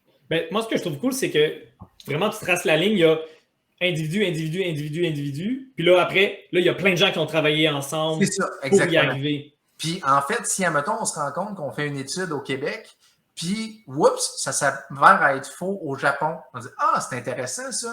On va voir la méthodologie. Est-ce que, on s'est rendu compte, ils ont, mettons, au Japon, ils ont plus de cancer de l'estomac, il me semble. Puis, on s'est rendu compte, c'est pas. Est-ce que c'est génétique? Puis on s'est rendu compte, peut-être pas, c'est les gens qui vivent au Japon. Donc, est-ce que ça a un lien avec l'alimentation? Ça a un lien avec l'environnement? Fait que là, c'est toutes des informations qui, pour nous, ça reste relativement nouveau, là, même si ça fait 20 ans. Là, je veux dire, on accumule encore des données. Donc, au final, il faut que ce soit vrai en Afrique du Sud, ici, en Europe. Faut qu'on soit capable d'avoir des données reproductibles partout. Puis s'ils ne sont pas reproductibles, ça, c'est encore plus intéressant pour comprendre pourquoi ça ne l'est pas. Donc, c'est très cool. Ouais, puis ça, c'est pour vérifier une source d'information. Si j'avais à dire comment l'évaluer maintenant, là, okay. Ça, je dirais 5 points. 1, c'est quoi la provenance de la source? C'est-tu Facebook, un blog? C'est-tu un article scientifique? Un journal scientifique? C'est quand même... Oui, je pense que c'est confus pour les gens. Qu'est-ce qu'un journal scientifique? Puis qu'est-ce qu'un magazine? Oui, c'est ça. Donc, un journal scientifique, ce que c'est un journal qui a une revue par les pairs, qui est étudié, qui a un éditeur, puis peut-être pas à 100% des cas, là, mais ça doit être universitaire ou un centre de recherche. Là, on pense à SLV. Il y en a des dizaines de milliers. Dans les gros qu'on voit souvent comme journaux scientifiques, dépendamment de ce qu'on... Oui, moi, je connais plus en physique, là, oui, Physical Review Letters, puis tout ça, là, mais puis aussi, il y a des choses, il ne faut pas se faire avoir. Des fois, il peut y avoir des articles qui ont l'air scientifiques, mais ils ne le sont pas. On appelle ça des journaux prédateurs. Parce qu'il y a des gens qui ont appris qu'ils pouvaient faire de l'argent avec la science, parce qu'admettons, c'est difficile de publier. Admettons, moi, je suis chercheur, je fais mon étude, j'envoie ça à un journal. Le journal vérifie, puis il fait ta méthodologie n'est pas très bonne, tu devrais changer ça, puis ça, puis ça. Bien, il y a des chercheurs au final, s'ils ne publient pas, ils sont renvoyés. Fait qu'ils vont s'arranger pour le publier. Donc, ils vont l'envoyer à un journal qu'on appelle qu'il y a un impact facteur moindre ou qu'il n'y a pas d'impact facteur. L'impact facteur, rapidement, c'est comment ton article est cité dans les 2 ou 3 dernières années. Puis, généralement, ce n'est pas toujours le cas, plus un article est cité, mieux il est vu parce que, justement, il est cité parce qu'il est repris pour les bases théoriques ou les bases expérimentales. Donc, au final, il y a des gens qui ont fait « Ah, ben regarde, on va inventer un article, un journal qui va se dire scientifique, International Journal of Medical Research Veterinary, machin. Chose. On va demander aux chercheurs, donne-nous 500$, puis nous, on le publie. Mais il n'y a pas de revue par les pairs. Il n'est pas vérifié. Puis, vous pourrez voir, il y a un article qui a été publié... le titre ainsi que tout le texte, les méthodes, les résultats, il me semble, c'est Get me out of your fucking mailing list. Dans le journal. Fait que ça, on est capable de détecter c'est quoi les journaux prédateurs. Là. Donc, oui. Mais c'est rendu là, mais je trouve ça. C'est grave. Là. C'est grave parce que tu te fais avoir là, quand tu cherches l'info, il faut que tu le saches. Sinon. Mais ça, moi, j'en ai déjà envoyé. Il y a des chercheurs qui, justement, ils font ça, ils envoient ça à des journaux qui sont dénoncés. Qui sont peut-être prédateurs. Fait que là, ils envoient des articles bidons. Là. Il y a des Français qui ont envoyé comment la trottinette tue plus que l'hydroxychloroquine. Puis l'article est d'une merde, d'une nullité d'un bout à l'autre. Il n'y a aucune phrase qui fait du sens. Ça a été accepté. Bon, ça, c'est un journal prédateur. Anthony, moi, pour 500$, tu n'as aucune idée où est-ce que je peux aller pour la blague. Faire des coups de même, là. Mais tu sais, ce que tu dis, en fait, c'est revu par les pairs, mais ça se vérifie facilement, le impact factor des journaux. Vous faites impact factor de la revue, le journal de... Des fois, ils peuvent l'inventer, il faut faire attention. Pour vrai, ben non. Okay. Oui. Tu sais, quand tu fais un site web, là, en fait, c'est ça. Si tu vois le site web, il a l'air bizarre, puis quand tu regardes l'adresse, puis c'est juste un bloc appartement. C'est pas un centre de recherche, c'est pas une université. Tu t'écris le nom de l'éditeur, tu l'écris dans Google, tu n'arrives pas à le trouver. Là, ça commence à être très, très louche. Puis ça va être malheureux, ça va être un peu péjoratif, mais quand ça vient de l'Inde ou de la Chine, il y a plus de chances que ce soit un journal prédateur. C'est dommage de dire ça, là, mais ce qui est un peu normal, je veux dire, ils ont la moitié de la population à eux seuls, fait que c'est un peu normal qu'ils ont la moitié des journaux prédateurs. J'avais vu aussi, par contre, que pendant un certain nombre de décennies, il y a vraiment full de papiers, d'études qui avaient été publiés par, genre, la Chine, je sais pas, mais en quantité débile. mais il était de moindre qualité. C'était comme une quantité de masse de publications. C'est ça, ouais. C'est à peu près ça. C'est les journaux prédateurs qui les publient. Ça rejoint quand même ça. Puis même, il y a beaucoup d'autres défauts en sciences. Là. Je veux dire, admettons, un chercheur, il va faire 10 expériences. Il y en a une qui marche, il va publier celle qui marche, puis il ne va pas publier les 9 autres. Fait que ça, c'est chiant parce que ça fait qu'au final, il aurait fallu publier les 10 ensemble pour qu'on ait toutes les informations. Puis ça, au début des années 2000, ça a amené à la crise de la reproductibilité. C'est-à-dire les chercheurs eux-mêmes n'arrivaient pas à reproduire leurs propres résultats. Fait que ce que ça fait, c'est qu'aujourd'hui, là, c'est bien, là, ça commence à publier des résultats qui ne fonctionnent pas. Là. Moi, je suis reviewer dans certains journaux. Là. On me contacte pour ce qui est de ma spécialité, qui est plus imagerie médicale et élastographie. Mais ça fait qu'il y a des papiers qu'on reçoit qu'ils n'ont pas... on arrive avec des résultats non significatifs. Mais c'est une information. Merci, ouais, c'est ça. Merci pour nous, c'est ça. Il faut savoir que tel produit ne fonctionne pas. Il faut savoir que telle chose. Donc, ça, c'est important. C'est vrai parce qu'il y a un peu, je pense, qu'il y a une question à un moment donné de l'orgueil, des émotions humaines qui fait que faut que tu essaies de mettre ça un brin de côté quand c'est le temps de publier, je pense. Le journal aussi, il est moins intéressé à publier. Tu as un billet de publication très... Il y a des journaux qui sont juste intéressés à publier. Ah, lui, tu n'as pas l'air d'un prix Nobel, on ne le publie pas. C'est un très bon papier, c'est un très bon journal. Fait que, il y a des journaux que maintenant, ils acceptent la publication avant de recevoir l'article. Mais il faut que tu envoies la méthodologie que tu vas utiliser. Donc, peu importe les résultats, ça, c'est magnifique. Ça, c'est magnifique. J'adore ça. Il n'y a pas de jugement déjà. Il n'y a pas de jugement sur les résultats. C'est vraiment la méthodologie que tu utilises. Puis, ça, c'est magnifique. Moi, j'aimerais faire une parenthèse sur, tu sais, pas de résultats, c'en est un, là. Tu sais, quand tu t'en vas faire des radiographies de thorax pour voir s'il y a quelque chose qui cloche, puis il n'y en a pas. Souvent, les gens, ils sont déçus, puis c'est compréhensible, mais tu te dis, si tu savais combien de choses ça vient d'éliminer, là. Oui, en fait, on appelle ça la corroboration de l'absence en pensée critique. Dans le fond, plus tu cherches adéquatement quand même, plus tu cherches adéquatement sans trouver de résultats, plus la probabilité de l'absence augmente. Tu sais, mettons, quelqu'un qui revendique que le monstre du Loch Ness existe, c'est comme, oui, mais en fait, c'est parce qu'on a cherché pas mal puis on l'a jamais trouvé. Donc, la probabilité qu'il n'existe pas est quand même énormément élevée. Je ne veux pas dire 100%, mais pas loin.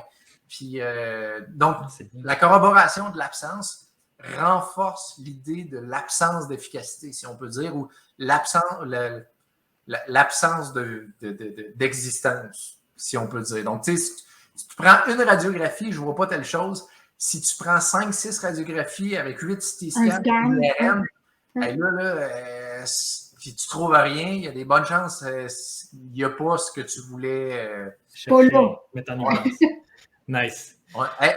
Je vais continuer. Oui, parce que là, on est juste au premier sur 5. Là. On est juste au premier sur 5. Deuxième, puis ça, je pense qu'on va en reparler après, l'expertise de l'auteur. C'est quoi l'expertise de l'auteur? On va en reparler après. Troisième, objectivité de l'information. Est-ce qu'il y a un intérêt? Tiens, mettons, il y a c'est une compagnie qui diffuse une publicité. Tu dis, il y a quand même un intérêt monétaire pour ce qui est de la compagnie elle-même. Ça ne veut pas dire que c'est faux. Mais ça veut juste dire qu'il faut considérer ce biais-là, si on peut dire. Dans les produits pour les médicaments et tout. C'est moi qui ai payé je suis le fabricant du produit, j'ai payé l'étude. Oui. Puis même, je dirais que les compagnies, ils ont plus d'argent, puis ils ne veulent pas, c'est rare qu'ils vont publier, c'est rare qu'ils vont vouloir mettre un produit sur le marché qui ne marche pas. Parce que ça peut arriver, là, mais dans le sens que c'est mieux qu'il fonctionne, fait que comme ça, ils savent qu'ils vont percer le marché. Là. Donc, oui, il y a un bien, mais au moins, il est déclaré, puis ça, c'est bien. Oui. Quatrième, l'exactitude de l'information. Pour ce qui est de l'exactitude de l'information, on peut en venir à certains outils de pensée critique ou même la vérification simple d'une source d'information, les 3 points que j'ai dit tantôt. Là, mais les outils de pensée critique, balance de Sagan, on a parlé du rasoir d'Etchen, mais là, il y en a plein d'autres. On peut aller dans beaucoup de choses. Là. Puis la cinquième, qui n'est pas totalement toujours utilisée, mais c'est l'actualité de l'information. Parce que c'est une chose qui date d'il y a 100 ans et qui est plus vérifiable aujourd'hui. Il faut être plus prudent sur, disons, ce qui est mentionné. Donc, est-ce que c'est d'actualité? Est-ce qu'on est capable de refaire des observations, des expériences sur le sujet? Si tu me dis, ma grand-mère a vu un ovni en 1954, ouais, mais elle n'a pas de preuves, il y a juste le témoignage qui est comme juste au-dessus de la rumeur. Là. Puis une réaffirmation extraordinaire requiert des preuves extraordinaires. Ou une photo floue. Ah oui, une photo floue parce que la technologie n'était pas là. Oui, c'est ça, une photo floue. Ouais. Donc, exact. Tu voulais revenir sur l'expert. L'expert. Comment tu évalues justement l'expertise? Ben, c'est quoi une expertise? Oui, c'est quoi? C'est quoi un expert? OK. Donc, qu'est-ce qu'un expert? Là, premièrement, c'est quelqu'un qui a des connaissances considérables dans un domaine où la grande majorité des gens n'en ont pas. Au moins, ils n'en ont pas autant. Tu comparais à la moyenne? Comme la courbe normale? La grande majorité des gens. La grande majorité. La grande majorité des gens. Si je vous dis, je pense pas qu'il y ait vraiment d'experts pour manger un sandwich parce que tout le monde, ou à peu près, est capable de manger un sandwich. Oui. Les aliments, oui, là, mais manger un sandwich, je pense pas qu'il y ait tant d'experts là-dessus. Il faut vraiment que tu sois spécialisé, puis la grande majorité des gens, ils n'ont pas les connaissances. Mettons, poser un cathéter dans une veine de Yorkshire, ça, il y a des experts. Ça, il y a des experts. Exactement. Moi, je ne suis pas capable de faire. Je comprends que les artistes du sandwich de Subway, ce n'est pas des experts. Oh. Aussi, l'expert possède un grand nombre de compétences qui est comme l'application de ses connaissances. Puis aussi, il est capable de répondre à des questions, même des nouvelles questions qui concernent son domaine. Donc, on pourrait définir un expert comme ça. Maintenant, comment déterminer que quelqu'un est un expert dans un domaine si nous, on ne s'y connaît pas dans le domaine? Puis, en fait, je vais vous donner des trucs, mais ça fonctionne même si quelqu'un ne revendique pas qu'il est expert. S'il revendique juste qu'il a des connaissances. Ça peut quand même fonctionner. Est-ce qu'on le teste sur Francis? Mettons, je veux savoir si Francis est un expert. Oui, OK. Moi, je dis que je suis bon en comportement de chat. OK, c'est bon. La première chose qui est la plus facile, généralement, c'est la comparaison. Parce que un expert dans le monde, là, c'est bien rare. Très souvent, il y a plusieurs experts, il y a beaucoup d'experts dans un domaine. Puis ce qu'on fait, c'est qu'on va le comparer. Qu'est-ce que tous les experts ou la majorité des experts mentionnent? Donc, si, mettons, Francis dit pour les chats, il faut faire ça. Là, je m'en vais voir les duchateurs, puis je m'en vais voir toutes les. Je vais voir Daniel Filion. Oui, c'est ça. C'est ça. Là, je m'en vais voir 4-5. Puis là, mettons, les 4-5, ils disent pas la même chose que Francis. Là, on fait un bémol sur Francis. Là. Mais ça marche, ça fonctionne pour tout. Ah, ben ça me sonne, durant la COVID, il y a eu ceux qui ont fait des études sur la chloroquinine, là, que là, tout de suite, moi, je dis que c'est ça. Puis là, il y en avait 90 qui disaient, mais non. Puis il y en avait un qui disait, oui. C'est ça, ouais, exactement. Ça, c'est un bon exemple. Ça, c'est un très, très bon exemple. Oui, absolument. Dans le fond, c'est ça. Si tu décides de croire en un expert, puis là, tu me dis, admettons, tu dis que tu crois à un médecin hautement qualifié, tu te dis, moi, je crois à lui, ou un vétérinaire, un technicien en santé animale hautement qualifié, ben, qu'est-ce qui te dit que c'est lui qui a raison versus tous les autres qui ont tort? Parce que si, admettons, tu as un prix Nobel qui revendique que l'homéopathie fonctionne, ben, qu'est-ce qui dit que c'est ce prix Nobel-là qui a raison et tous les autres prix Nobel qui ont tort? Donc, l'argument peut se mettre de l'autre côté aussi. Ouais. Donc, si jamais quelqu'un vous arrive et vous dit « Ah, mais toi non plus, tu n'es pas expert là-dedans, qu'est-ce qui fait que tu crois que la vaccination fonctionne? » Ben, ton expert, tu dis qu'il est expert, mais au final, peut-être qu'il est incompétent là-dedans, puis qui dit que la vaccination, il ne faut pas se faire vacciner. Mais tous les autres experts du même domaine disent qu'il faut le faire. Ouais. Ben, il y a une question statistique. Là. Oui, c'est juste des probabilités. Il y a un appel à la popularité mis ensemble, mais il y a une question de probabilité statistique. C'est quoi la probabilité qu'un expert se trompe versus 100 000 qui se trompent? C'est ça l'idée d'un consensus qui est aussi importante. Exact. Oui, absolument. Donc, ça, ce serait la première chose qui est la plus facile. Puis ça fonctionne pour surtout. Hein, ton mécanicien qui dit qu'il a besoin de changer tes freins, tu peux aller voir 3 autres garages différents pour savoir si c'est le cas. Seconde opinion. Seconde opinion, troisième opinion. Puis on est un système public pour ce qui est de la médecine. Fait qu'on peut y aller. Puis vétérinaire, technicien en santé animale, même chose. Tu n'es pas content, tu n'es pas satisfait de quelqu'un de la clinique, va un autre. Il n'y a pas de grand expert qui refuse la seconde opinion. Tu es comme... Ben non. À la limite, oui. tu peux être froissé comme dans « j'aurais aimé ça qu'il me croie », mais t'es comme, pour vrai, Vas-y. Oui. Mais par contre, s'il est réticent, là, c'est un. Ouais. Ça, c'est une information. Parce que, tu sais, mettons que tu es le client, parce que, tu sais, si tu fais toutes les étapes que tu as données, tu ne tomberais pas dans ce panneau-là, mais tu sais, tu fais de cherry picking, il ne dit pas ce que moi je veux entendre, puis là, tu fais ton billet de confirmation, je vais aller voir un vet qui va dire ce que moi je pense. Ce que je pense. Ouais, ça, il faut faire attention à nous-mêmes. Il faut faire attention à nous-mêmes. Là, les points que je vous donne, ce n'est pas les billets cognitifs. C'est vraiment pour essayer de voir les experts. Donc, la première chose, c'est la comparaison. La deuxième, c'est la reconnaissance. Autrement dit, c'est est-ce qu'ils ont besoin d'avoir un diplôme? Est-ce qu'ils ont besoin d'avoir une reconnaissance quelconque dans un ordre professionnel? Est-ce qu'ils ont besoin... Si ils ont besoin d'avoir un diplôme, puis que la personne qui me parle n'a pas ce diplôme-là, ça ne veut pas dire que ce qu'elle dit est faux, mais il faut prendre ça avec un bémol. Puis aussi, plus le diplôme est long à acquérir, plus il faut être prudent si quelqu'un n'a pas de diplôme. Mettons, mécanicien, ça prend 1 an, je pense, au Québec. OK, donc quelqu'un qui me parle de voiture, c'est très possible que ce qu'il me dit, tu devrais faire ton changement d'huile, telle affaire, OK. Vétérinaire ou technicien en santé animale, tu es là, OK, 3 ans, 5 ans, ça commence 7 ans avec le prix universitaire. Oh, OK, là, qu'est-ce qu'il me dit? Toi, tu n'as pas fait technicien en santé animale, tu n'as pas fait 3 ans de telle affaire. Explique-moi qu'est-ce que tu as fait pour arriver à ce même niveau. Pour arriver à ça, donc je vais avoir un petit bémol sur quand même ce que tu me dis. Tu sais, il y a une question. Puis aussi, ça ne veut pas dire que tous ceux qui ont les diplômes sont compétents. On appelle en science aussi, il y a la loi normale. La loi normale, ce que c'est comme une courbe qui dit que, mettons, il y a très peu de gens qui vont être très, très forts dans un domaine. Il y en a beaucoup qui vont être dans la moyenne. Puis il y a très peu de gens qui vont être très faibles dans le domaine. Donc, ça se peut qu'on parle à la personne qui était très faible dans le domaine. Le dernier passé. L'autre, elle a passé sa fesse, mettons.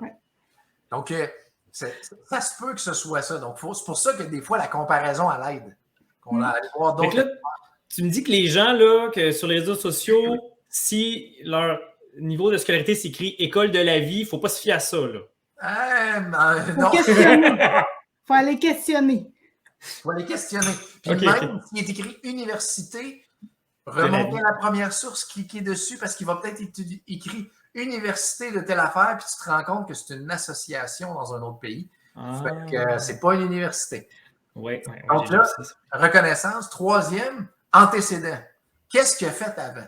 Est-ce que, si, admettons, la personne te dit qu'il y a 3 PhD, qu'il n'a jamais publié un seul article scientifique, oh, peut-être que ça, c'est... Non, ça, c'est pas bon. Un prérequis, je pense, pour un PhD. Oui, 2-3 articles par PhD, là, fait que ça, c'est pas bon. Ça, donc, son antécédent, c'est quoi ses expériences? T'sais, quelqu'un qui vient chez vous, qui fait de la rénovation, dit oui, avez-vous des références? Quelqu'un que je peux appeler? N'importe quoi. Donc, c'est sûr, ça peut venir avec l'expérience, mais ça ne veut pas dire que quelqu'un qui est jeune est moins compétent. Là. Loin de là. Ça veut juste dire que si, admettons, la personne a fait beaucoup de chirurgie cardiaque chez un chien de telle affaire, puis il en a fait 50, puis il y en a 49 qui ont très bien été, puis le 50e, ben, ça arrive, que ça a moins bien été, mais il y en a quand même 49 sur 50, versus quelqu'un qui n'en a jamais fait. Moi, je disais souvent, tu sais, je suis quand même jeune. Puis quand j'ai commencé à faire du comportement félin, c'était pas rare que des gens m'approchaient en disant ben moi, j'ai eu des chats toute ma vie, puis c'est pas ça que moi j'ai déduit. Moi, c'est ce que je vois, c'est ça, tu sais. Je fais comme, t'as peut-être eu des chats toute ta vie, mais t'as eu combien? 20, 30 des chats dans ta vie? C'est beaucoup, tu sais. Mais moi, tu vois, cette année, j'en ai vu un différent par jour. Fait que j'en ai vu 360. Voilà. Boum. Boum.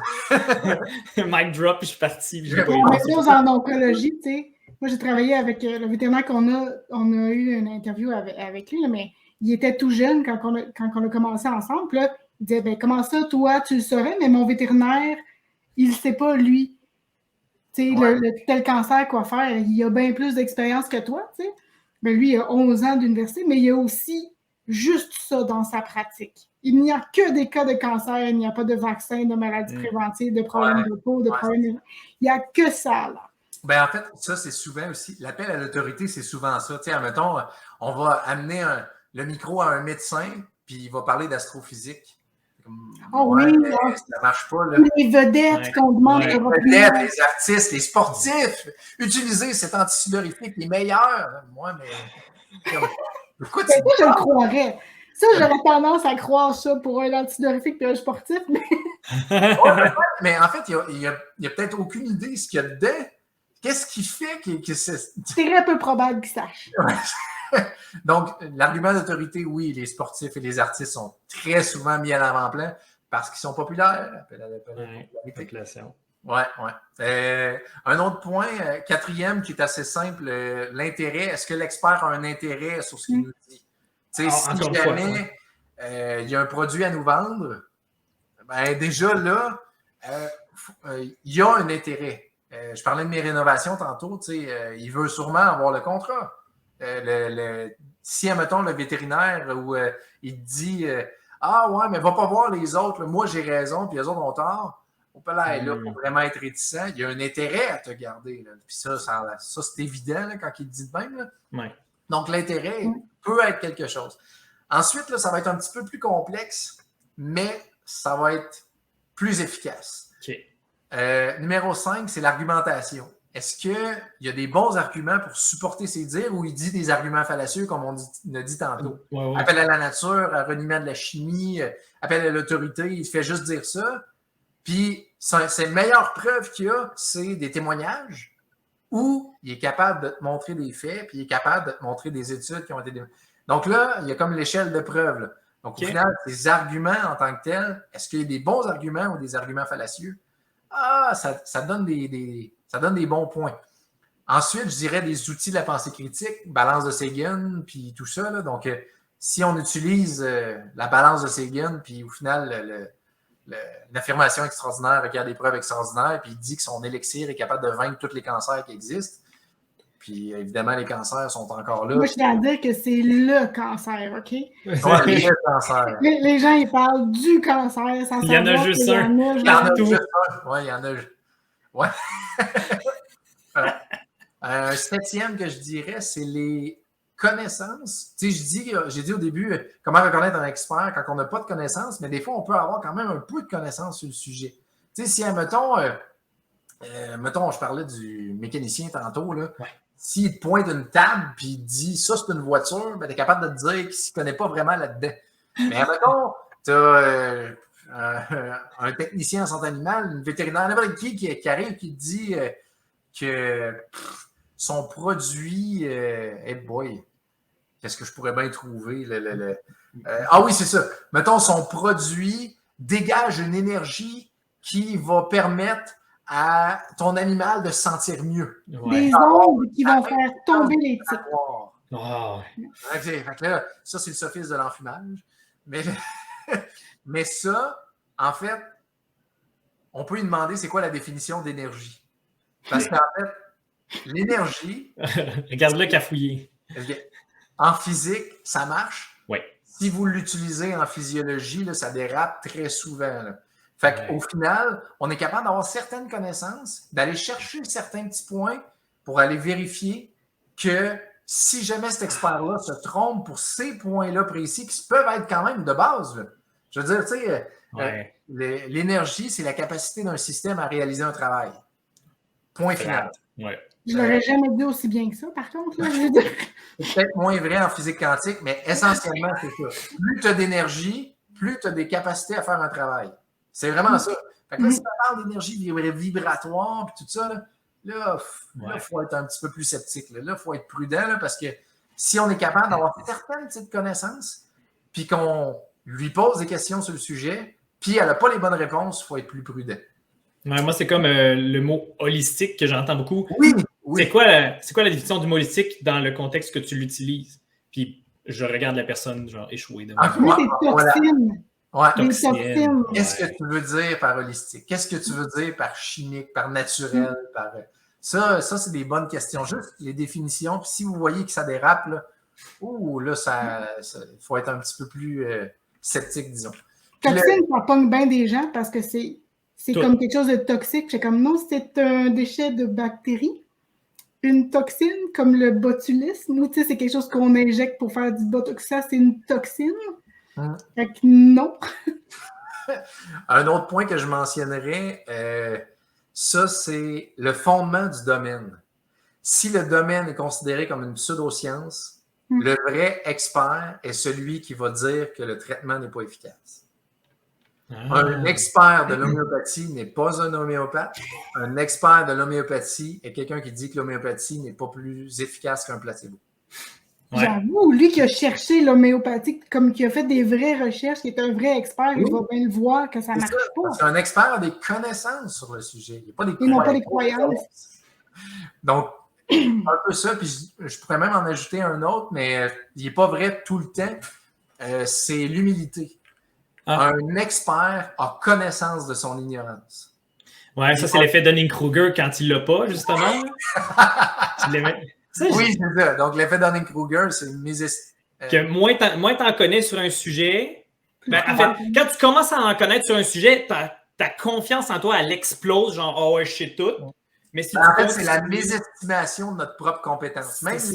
Même des gens très compétents vont sous-estimer leurs compétences. C'est comme une courbe, là, le Dunning-Kruger qui date des début des années 90, qui vient vraiment de faire surface avec un certain M. Trump. Ça commence avec... c'est un criminel, hein? C'est un criminel qui avait été volé 2 banques dans la même journée. Okay. Puis la seule chose qu'il connaissait de l'encre invisible, c'est que c'était fait avec du jus de citron. Donc, il s'est mis du jus de citron en face. Fait qu'il s'est dit, je vais être invisible. Fait qu'il a été volé 2 banques de même. Il a été arrêté le soir même par des policiers. Puis il a dit, But I wear lemon juice. Mais j'avais du jus de citron. C'est comment vous avez fait? Ben, c'est intéressant. Ça a pour faire l'article Dunning-Kruger commence de même. Wow! Oui, dans le fond, lui, il a vraiment pensé. Je ne sais pas s'il s'est regardé dans le miroir et il s'est dit je me vois pas, fait que je dois être invisible. Puis il y avait du citron dans les yeux puis le chat.